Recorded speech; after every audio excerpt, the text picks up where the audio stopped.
ഒരു അസൽ മഴ അങ്ങനെ കണ്ടിട്ടിരിക്കുകയായിരുന്നു കേട്ടോ. മഴയൊക്കെ ഏതാണ്ട് തോരാറായപ്പോൾ ഒരു കുഞ്ഞൻ ഒരു ആഗ്രഹം. അപ്പോൾ നമ്മൾ വേഗം ഒരു പ്ലാസ്റ്റിക് പാത്രമൊക്കെ തപ്പിയിട്ട് തോന്നിട്ട് നമ്മൾ ഇതാ പുറത്ത് മഴ നനഞ്ഞ് കുളിച്ച് നിൽക്കുന്ന കുറേ ഇലകളും ചെടികളൊക്കെ പറിച്ചെടുത്തിട്ട് ഒരു കുഞ്ഞൻ ഐഡിയ ചെയ്തെടുത്താലോ.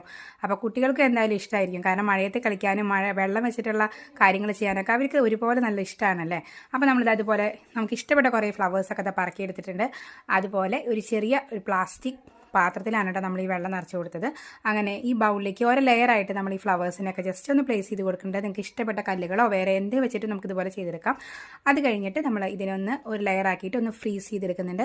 അത് കഴിഞ്ഞിട്ട് ഒരു ലുക്ക് കിട്ടാൻ വേണ്ടിയിട്ട് വേറെ ലെയറും കൂടി ഉണ്ടാക്കിയിട്ട് ഒന്നും കൂടി നല്ലോണം കട്ടയാക്കി എടുത്തിട്ട് അപ്പോൾ മിഡിലായിട്ട് കുറച്ച് ഇങ്ങനെ വെള്ളമുള്ള പോർഷൻ പോലെ നമുക്ക് ഫീൽ ചെയ്യും, അടിയിൽ നല്ല കട്ടയായിട്ട് ഫീൽ ചെയ്യും. അപ്പോൾ നല്ല അടിപൊളി ഒരു ഫ്ലവർ വേസ് പോലെ കിട്ടും. നമുക്ക് കുറച്ച് നേരമൊക്കെ വെക്കാനായിട്ട് ഡെക്കറേറ്റ് ചെയ്യാനായിട്ട് പറ്റും. കുട്ടികൾക്ക് കളിക്കാനും നല്ല രസം ഉണ്ടായിരിക്കും അല്ലേ ഈ കട്ടിയുള്ള ഐസൊക്കെ വെച്ചിട്ട്. അപ്പോൾ നിങ്ങൾക്ക് ഇന്നത്തെ വീഡിയോ കണ്ട് ഇഷ്ടപ്പെട്ട് ലൈക്ക് ചെയ്യാനും ഷെയർ ചെയ്യാനും ചാനൽ സബ്സ്ക്രൈബ് സപ്പോർട്ട് ചെയ്യാനും മറക്കരുത്. ചെറിയ കുട്ടികൾക്ക് ഇതൊക്കെ ചെയ്ത് നോക്കാം കേട്ടോ. അപ്പോൾ താങ്ക് യു, ബൈ.